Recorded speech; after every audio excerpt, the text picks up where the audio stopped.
The clash of swords and shouts of battle ring through the closed doors ahead of you. Quickly opening the door, you find the city guard in battle with a group of ghostly specters. They need your assistance. Roll for initiative.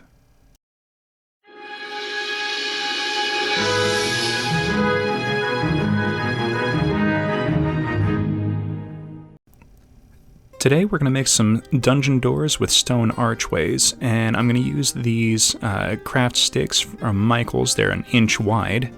Some coffee sticks. These are going to make the door texture itself. Some hairpins or bobby pins. Those are going to be the bracing for the doors. A couple of toothpicks with stylized ends. These make great door handles. And finally, a couple of pieces of foam that I'm going to use to make the archway. Alright, so we're going to start things off by cutting the end off of the craft stick. Now, we need a relatively decent height for the door, so I'm going to use this little model for a reference, and I think about 1.5 inches should be pretty good for a roughly decent-sized door. So, using the grid on my mat, I line up the ruler, make sure everything is squared off, and then a few quick scoring cuts with a utility knife, and we can just separate the whole thing. Now the advantage to these is you get some leftovers that you can use for other projects, and you get 2 doors per craft stick. Alright, so we're going to start things off.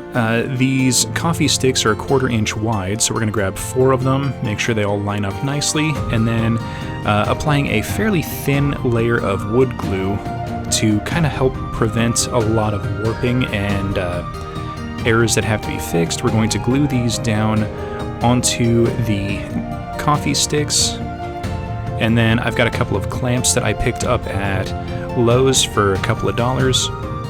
If you have a hardware store nearby, I recommend getting a couple of small clamps. They make a lot of these projects easier. Now while that's drying, we're going to start prepping the foam for our stone arch. Now this small one is 10 millimeters wide by 9.5 centimeters long. And then this big one is 15 millimeters by 11 centimeters. So what we're going to do is, it worked out for me that every 7 millimeters gave decent-sized brickwork on the large piece. So I marked out a bunch of lines at 7 millimeters, and then just kind of finished the line across to create a stonework base form, I guess you could say. Then I needed to carry that across to the other side, and I'm just kind of using the pen to create a grooved section along the edge of the foam. Now this does get on your fingers a lot. I probably should have worn some gloves, would have made cleanup a little bit easier.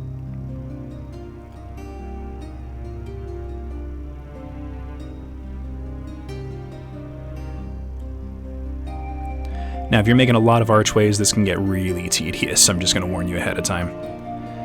Now, we're not going to see the underside of this section of the arch, but I am carrying the lines across just to kind of help complete the stone texture and whatnot for what we're going to see. So then I laid out a few lines to kind of create a rough stone brickwork layout, and then using the end of my pen, I just kind of exaggerated the lines and gave it a more rounded and deeper, I guess you could say, grout line onto the foam. And then I laid out the same kind of pattern minus the extra bricks for the smaller section. These are just spaced at 5 millimeters to give them a little bit smaller size bricks.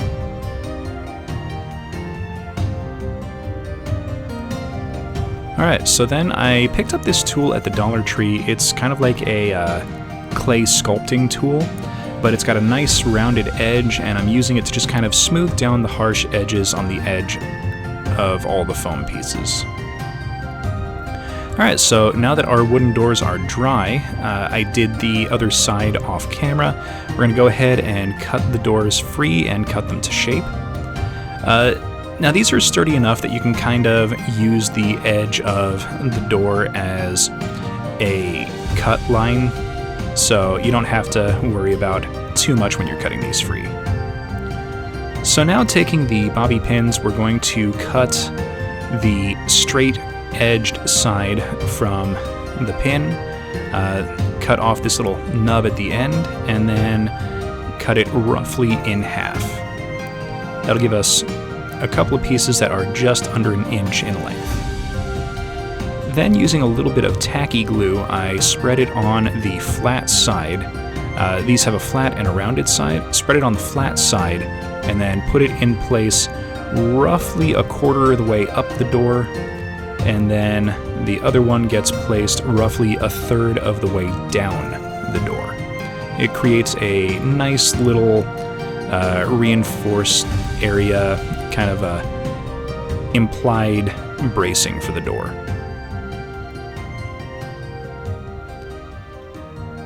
Okay, so once we've got the bracing, which also kind of gives us the idea of where our hinge would be if the door opened, we're going to go ahead and put our doorknob on. And we're going to cut the end off of these toothpicks. I found these at Daiso. You can find them online at a couple of different places. They've got this nice little stylized section on the end of the toothpick. So just kind of dipping it into a little bit of tacky glue, I'm just putting it into place, and once this dries, we're going to have a nice little stylized doorknob, door handle, whatever you want to call it for this. Okay, while that's off to the side drying, we're going to take the crinkly section of our bobby pins and use those to make a reinforced door, just for a little bit of extra playability. Now, I actually did this backwards on the other side of the door. I did it a little different and that worked a lot better. Here I'm placing the crinkly sections first and putting them evenly spaced so that they cover the door at 4 different points. What I should have done is take a long straight section, glue those down to the door going vertically, and then glue these over them. It would have made the next step a whole lot easier and a lot less messy with a lot less fixing and cleanup. But learn from my mistakes and definitely do it the easier way if you try and recreate this for yourself. Okay, so here's what I'm talking about. I took the long straight section of the bobby pin, coated it with some glue, and then I very carefully threaded it behind the grooves in the other sections, held it in place, and then cut it. I don't recommend doing this. A whole lot can go wrong, and a lot of the pieces could just pop off, and then you have to re-glue them.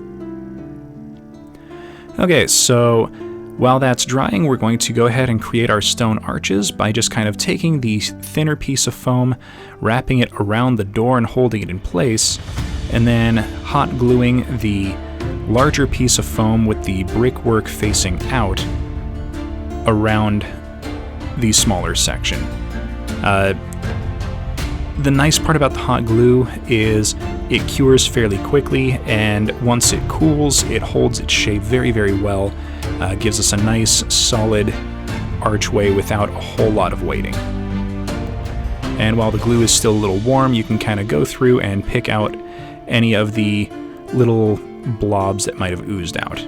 Then I sealed everything with a double coat of Mod Podge mixed with gray paint. This will give it a lot more firmness. And then, just like in the stone fences video, I picked out a few bricks and gave them a little bit of a touch with some warm gray and raw sienna. And then, to tie everything together and help blend the colors, I did a dry brush of neutral gray. Alright, so now that the doors are all set and ready to go, we're going to paint over all of the wood sections with some skeleton horde.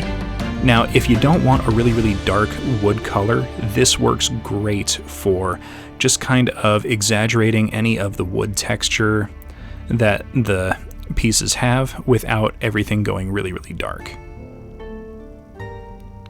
Alright, so once that side is painted up, we're going to flip it over, paint the other side, and do the same thing with the other door. So now it's time to attach the doors to the archways, and I'm just doing a thin line of hot glue around the edge of the door, sliding it into place, and then just kind of firmly pressing it in and crunching everything together to make sure everything sits flush.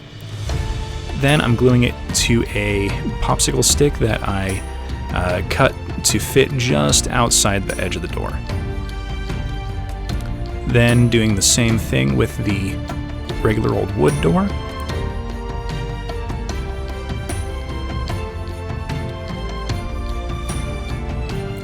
And finally, with an empty archway, we're going to do the same. This will give the ability to have a closed door. You can tell the players the door is locked, they open the door, then you can remove it from the board, swap it out with an open archway to represent that the door has been opened, or maybe the lock has been picked, or they smash through the door isn't there anymore. Alright, so this was a fun project to do. This did not take me that long. I spent maybe 2 hours on the whole thing. A lot of it was just waiting for things to dry. But this is definitely a project that you can make a bunch of in, just a day. You can have like a half dozen of these made out and ready to go for a game.